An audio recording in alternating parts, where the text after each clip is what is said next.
ton bébé fait des siestes hyper courtes lorsqu'il est chez la nounou ou lorsqu'il est à la crèche. D'habitude à la maison il dort plutôt bien 1 heure, 1 heure et demie, 2 heures. Et là à chaque fois que tu le récupères, et le soir on te dit il a dormi 15 minutes, il a dormi que 20 minutes ou parfois il n'a pas dormi du tout. Ok, pas de panique, on va voir ce que tu vas pouvoir mettre en place, ce que tu vas pouvoir demander aux professionnels de mettre en place, car tu vas venir travailler main dans la main avec eux pour pouvoir faire en sorte en fait que les siestes de ton bébé s'allongent à la crèche ou chez la nounou. Avant de commencer, si tu es nouvelle ici, je suis Elodie, je suis la créatrice de cette chaîne Even et moi et de la Cool Baby Academy. Je suis experte de l'apaisement de bébé et je t'accompagne dans ton quotidien en fait afin que tu puisses créer une relation sereine et apaisée avec ton bébé. Je poste sur cette chaîne tous les dimanches, donc surtout n'hésite pas à activer les notifications et à t'abonner pour ne louper aucune vidéo. Commençons par creuser un peu. Pourquoi est-ce que les siestes de ton bébé sont plus courtes lorsqu'il est à la crèche ou chez la nounou qu'à la maison? La première raison, elle est assez simple, l'environnement de bébé a changé. Quand je dis l'environnement de bébé a changé, bébé n'est potentiellement pas chez lui, mais surtout bébé n'a pas ses personnes préférées avec qui il a l'habitude de s'endormir. Donc peut-être papa, maman, mamie, ses frères, ses sœurs, etc.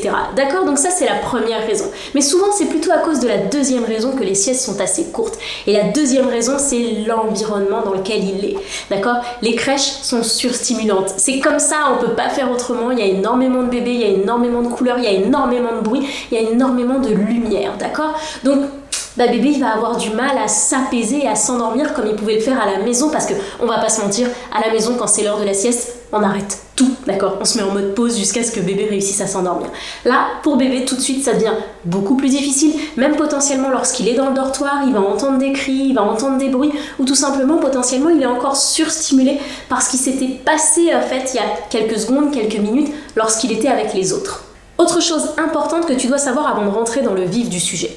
Lorsqu'un bébé s'apprête à rentrer chez la nounou ou à la crèche, ou lorsque potentiellement en fait on nous fait un retour comme quoi bébé fait des siestes courtes chez la nounou ou à la crèche, on va avoir tendance à se dire ok, du coup pour l'aider, je vais recréer le même environnement à la maison. C'est-à-dire qu'en fait je vais venir volontairement perturber le sommeil de mon bébé avec du bruit, avec de la lumière pour qu'il s'y habitue. Stop, d'accord? Idée reçue. Bébé n'a pas besoin que tu l'habitues au bruit, surtout si avant il avait un environnement calme, ok? Un environnement auquel il était habitué et un environnement dans lequel il aime dormir, d'accord? Je veux absolument que tu gardes en tête que lorsqu'un bébé rentre chez la nounou ou à la crèche, d'accord? Il faut qu'il se dise, il faut qu'il identifie que à la maison, c'est sa maison, là-bas il est en sécurité, là-bas tout se passe bien et c'est l'endroit en fait où on va préserver son sommeil. C'est à la maison où on va préserver son sommeil, c'est souvent à la maison où on va essayer potentiellement de rattraper lorsqu'il n'a pas eu assez de sommeil la journée, d'accord? Autre chose du coup importante, un bébé ça s'adapte. Un bébé, ça s'adapte, d'accord? Donc inutile de venir essayer de le faire en amont et de venir faire plein de bruit à la maison pour qu'il s'habitue au bruit lorsqu'il dort. La crèche et la nounou, c'est un nouvel environnement.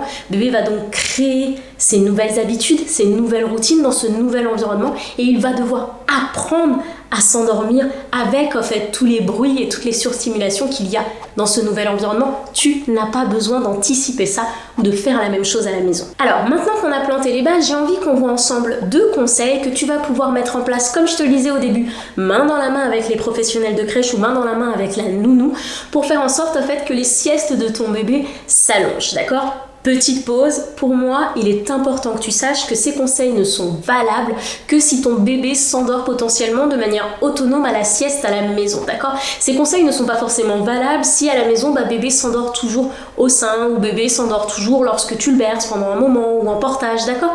Là, on va vraiment partir du principe que, ok, à la maison, il dort bien, il s'endort assez facilement et donc du coup, là, on va pouvoir demander aux professionnels de nous aider. Premier conseil, si ton bébé fait des siestes courtes chez la nounou ou à la crèche, tout simplement mets en place une routine du dodo à la sieste à la maison. Une routine extrêmement courte, moins de 5 minutes. Je te prends un exemple concret, tu vas avoir un tout petit livre de quelques pages et une chanson, d'accord? Ou encore un autre exemple, ça va être de mettre la gigoteuse, de chanter une chanson et ensuite de poser bébé dans son lit, d'accord? Je te dis que cette routine, elle doit être courte parce que ici, la solution que je veux te donner, c'est tout simplement d'aller demander aux professionnels de faire cette routine-là avant de mettre bébé dans son lit. De faire cette routine qu'il a l'habitude de faire à la maison et qui va lui donner le signal de « ting ». Ça y est, c'est l'heure de la sieste, d'accord? Donc, pour en fait donner l'opportunité aux professionnels de mettre en place cette routine, il faut qu'elle soit courte et il faut qu'elle soit faisable par les professionnels. Donc si par exemple tu choisis une super chanson en espagnol dont tu es fan et qui est hyper compliquée à apprendre, ça risque d'être compliqué pour les professionnels. Si à l'inverse tu leur dis je fredonne Frère Jacques lorsque je lui change la couche et que je lui mets la gigoteuse, ensuite on fait un câlin et je le pose, là ça devient complètement jouable pour les professionnels, d'accord? Et si là tu te dis ouais, mais je sais pas si elles vont le faire. Si, je t'assure, demande, je t'assure, demande, d'accord? Elles aussi, en fait, elles ont envie que ton bébé dorme bien, elles ont envie, en fait, de pouvoir apaiser ton bébé. Donc, n'hésite pas à demander.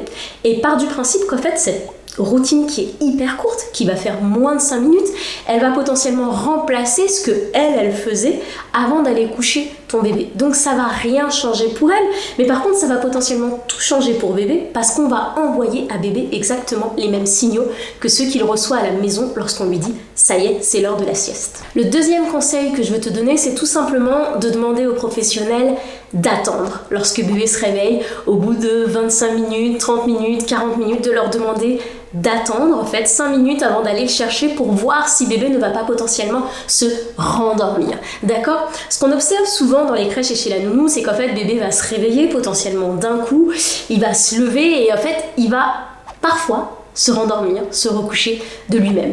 Souvent on vient casser ça parce qu'en fait on vient rapidement intervenir pour prendre bébé.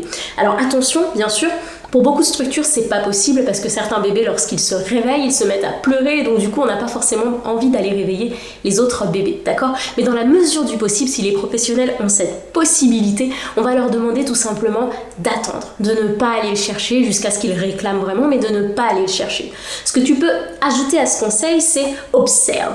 Il n'y a personne qui connaît son bébé mieux que toi. Comment est-ce que ton bébé enchaîne ses cycles de sommeil ? Comment est-ce qu'il les enchaîne? Est-ce que en fait il bouge un petit peu, il se retourne et puis au bout d'un moment il se rendort? Est-ce que parfois tu as besoin d'intervenir avant la fin d'un cycle de sommeil pour par exemple lui gratouiller la tête ou lui frotter le dos et puis il repart pour un cycle de sommeil? Ces informations-là, il faut absolument que tu les donnes aux professionnels, d'accord? Parce qu'il y a des bébés qui vont se réveiller, qui vont avoir besoin de 5 minutes et qui vont repartir, mais il y a d'autres bébés où si tu dis justement aux professionnels, tiens, moi j'ai remarqué à la maison que généralement au bout de 30 minutes il va passer à un autre cycle de sommeil et ce qui peut l'aider c'est de venir un peu avant et en fait de lui caresser un peu le dos, d'accord?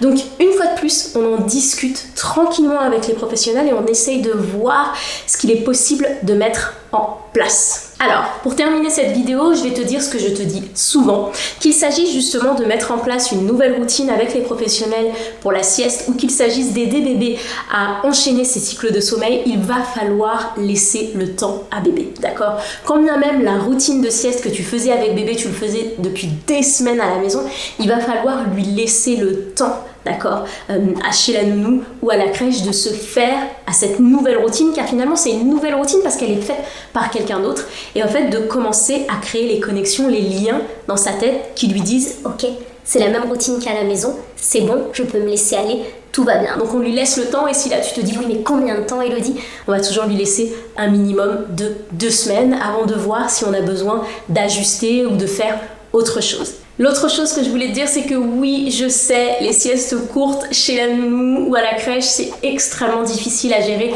surtout le soir lorsqu'on rentre, mais ce n'est pas une fatalité. Il faut absolument que tu travailles main dans la main avec les professionnels, que tu leur communiques tout ce que tu sais sur le sommeil de ton bébé, tout ce que tu sais sur ce qui peut aider ton bébé. En fait, c'est vraiment des choses qu'elles ont besoin de savoir. Autre chose que je veux te dire, c'est que, en fait, si jamais ça prend du temps, parce qu'en fait, parfois ça prend du temps, garde en tête que c'est un nouvel environnement pour bébé, c'est assez difficile pour lui à gérer aussi, et c'est des nouvelles personnes, et bien si ça prend du temps, je vais te faire une autre vidéo qui sera publiée très prochainement, où je t'expliquerai quel est le plan secours que tu vas pouvoir mettre en place lorsque tu rentres à la maison avec ton bébé qui est potentiellement épuisé. Bon, c'est tout pour moi, je te laisse ici et je te dis à très bientôt.